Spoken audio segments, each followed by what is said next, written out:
Drestarasta tengah berlatih dengan sekawanan gajah untuk mengasah kemampuannya.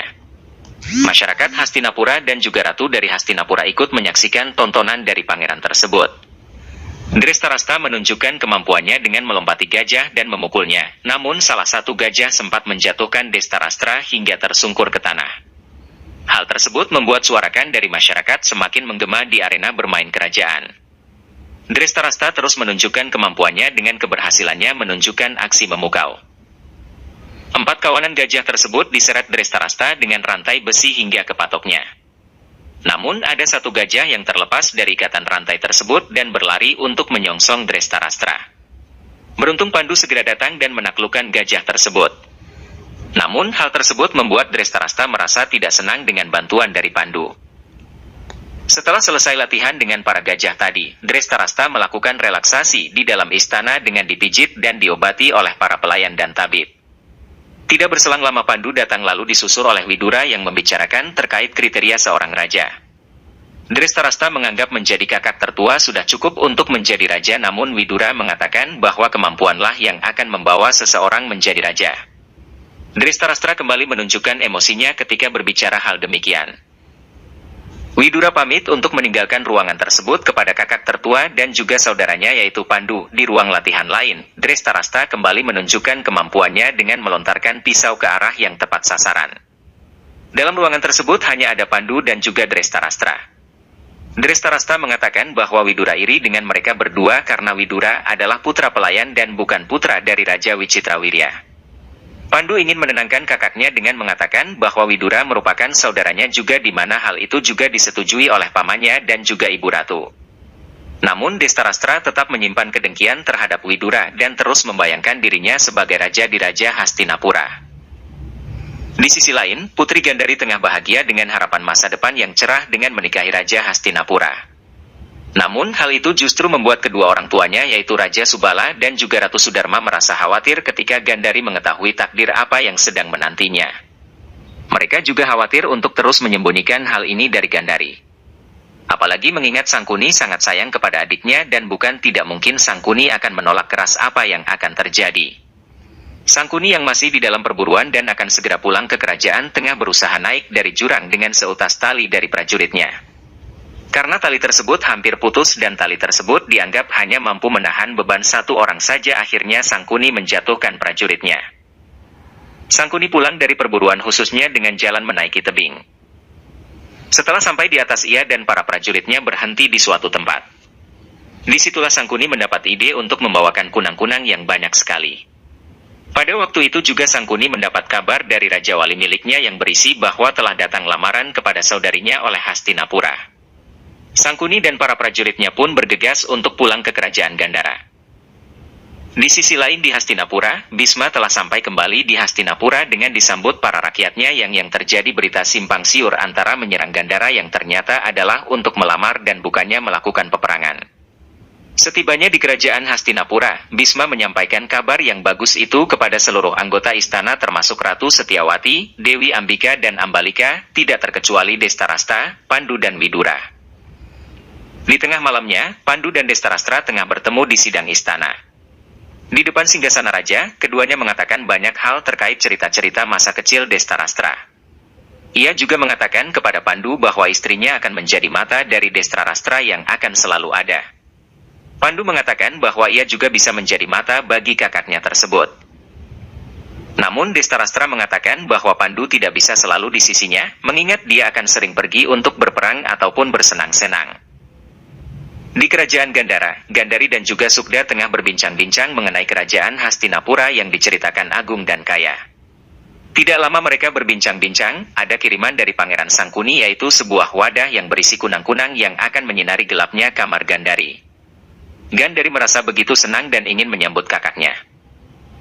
Ketika Sangkuni sampai di ruang sidang istana untuk menemui ayah dan ibunya, Sangkuni tidak bisa menahan amarahnya dan mengatakan banyak hal bahwa ia tidak terima dengan perjodohan yang seperti ini. Sangkuni mengatakan bahwa ia sangat menyayangi adiknya sehingga ia akan melakukan apapun untuk membuat adiknya senang. Sangkuni tidak terima karena adiknya akan menikah dengan seseorang yang buta sejak lahir. Gandari yang baru saja tiba di ruangan tersebut terkejut mendengar kata-kata dari Sangkuni hingga ia menjatuhkan lampu kunang-kunang dari kakaknya.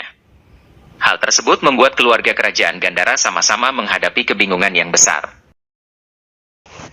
Gandari mengetahui bahwa calon suaminya terlahir buta setelah mendengar kata-kata dari Sangkuni yang marah-marah kepada orang tuanya. Sangkuni mengatakan perilaku Gandari tersebut menunjukkan bahwa ia sebenarnya tidak setuju dengan keputusan dari ayahnya. Sangkuni lalu mengejar Gandari ke kamarnya. Sangkuni berusaha untuk menghibur Gandari dengan berkata bahwa ia akan datang ke Hastinapura sebagai utusan untuk pembatalan lamaran dan siap jika Hastinapura akan menyerang.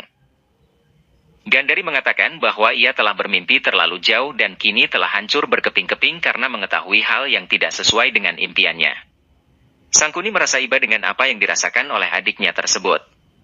Gandari meminta kakaknya agar bersiap-siap untuk pergi ke Hastinapura dan melanjutkan pernikahan karena Gandari telah menerima pernikahan tersebut setelah mengingatkan kakaknya tentang nilai-nilai yang diajarkan ayahnya mengenai kebahagiaan rakyat harus diutamakan.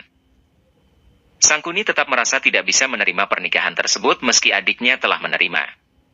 Di kamar, Gandari menangis melihat keadaan dan takdir yang akan dihadapi. Ia segera mengambil kipas dan mencoba memadamkan cahaya api yang ada di kamarnya. Sukda segera menghampiri Gandari dan menanyakan tentang apa yang dilakukan Gandari tersebut. Gandari mengatakan bahwa ia ingin terbiasa dengan kegelapan yang ada, agar dapat merasakan apa yang dirasakan oleh suaminya. Lalu menyuruh Sukda pergi untuk meninggalkannya sendiri. Menjelang pernikahannya, di Hastinapura digelar pesta yang sangat meriah. Destrarastra setelah menyiapkan diri untuk menikah sekaligus menyiapkan diri sebagai raja. Lalu ibunya datang dan memberikan jimat khusus untuknya, kemudian Destrarastra memanggil Pandu untuk menanyakan kelayakannya dan kepantasannya. Hal itu membuat ibu dari Destrarastra yaitu Dewi Ambika merasa bahagia melihat keakraban kedua pangeran tersebut.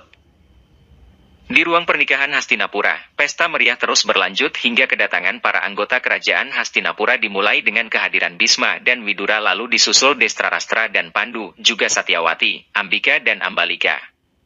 Ratu Satyawati memerintahkan prajuritnya untuk menjemput keluarga kerajaan Gandara yang telah berada pada wisma tamu kerajaan Hastinapura. Sang prajurit mengatakan bahwa sudah ada utusan kerajaan Gandara yang mengatakan bahwa Putri Gandari sedang dirias dan akan datang pada 2,5 jam. Setelah merasa cukup dengan riasan dan telah selesai dirias, Gandari menyuruh seluruh pelayannya untuk meninggalkannya sendiri di ruangan tersebut. Lalu Gandari berdiri dan melihat ke arah cermin untuk membayangkan dirinya sendiri dengan bayangannya. Kemudian Gandari mendapat ide. Gandari kemudian mengambil seutas tali dari dalam kotak peti sambil tangannya gemetar ketika membayangkan kegelapan yang akan menyelimutinya. Gandari bersumpah untuk menutup mata seumur hidupnya demi menjalani kehidupan dan merasakan apa-apa yang dirasakan oleh suaminya. Sebelum pernikahan dimulai, Pandu memuji-muji kehebatan yang dimiliki oleh kakaknya di mana ia bisa melihat dan merasakan apa yang tidak melihat.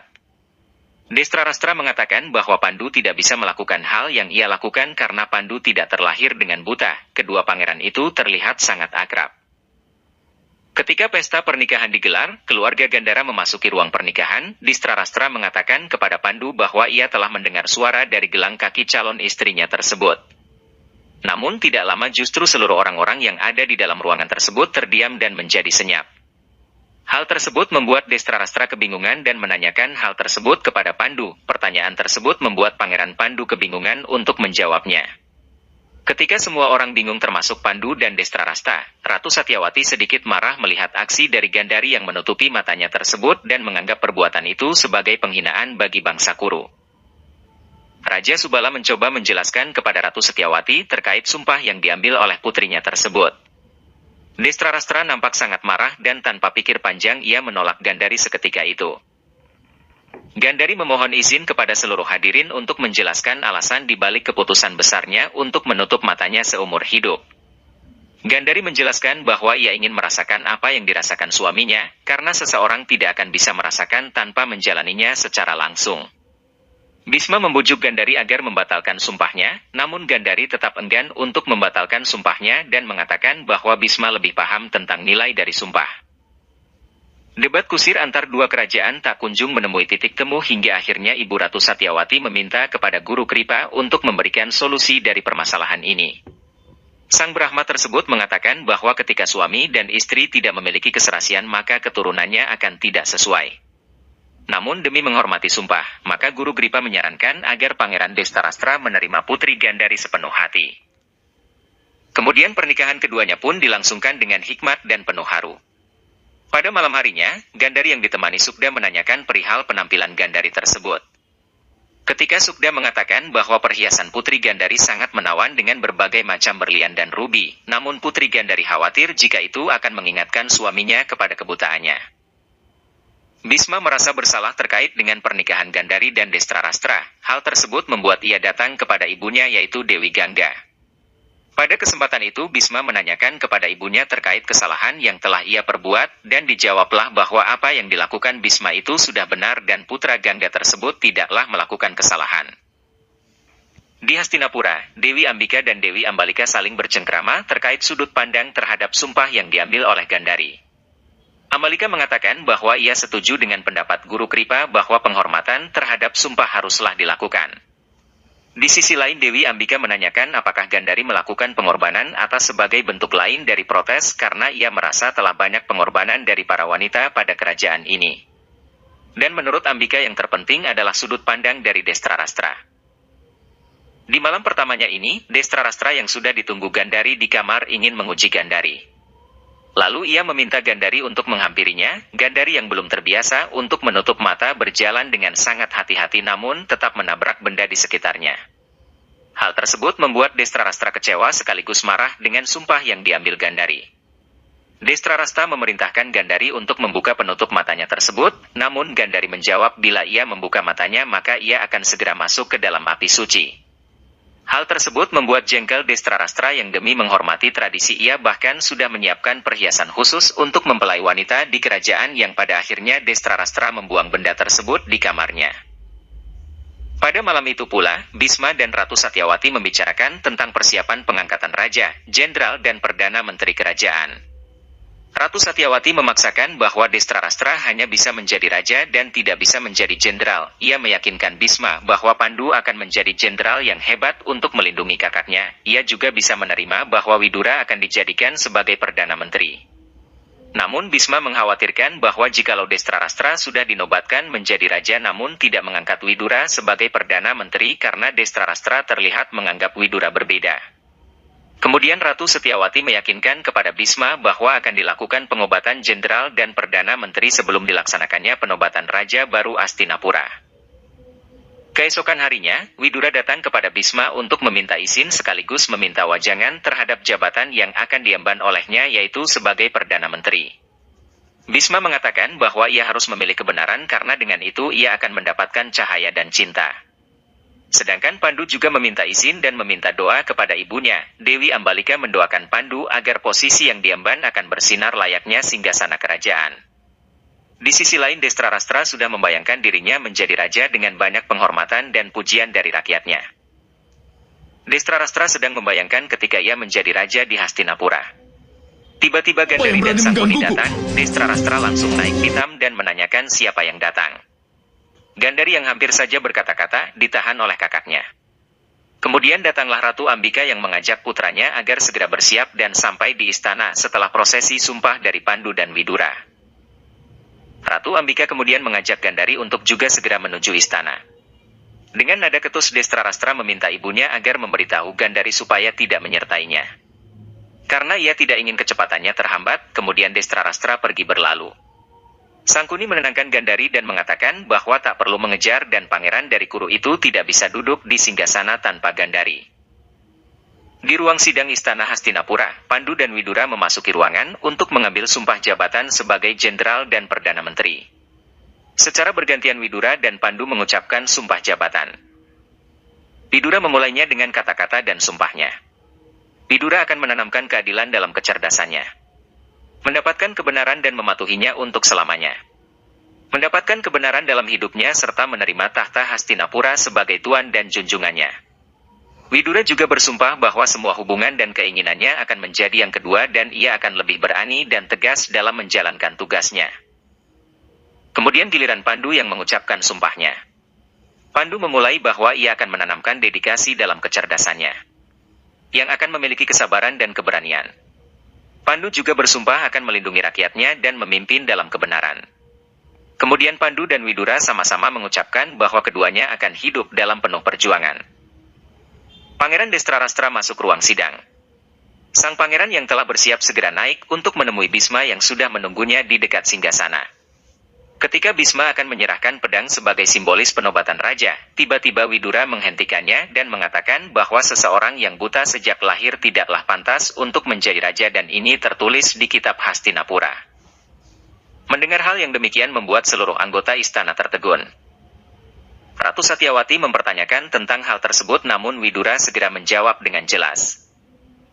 Destrarastra yang sangat marah segera pergi meninggalkan ruangan itu yang dikejar oleh Pandu yang ingin menenangkannya.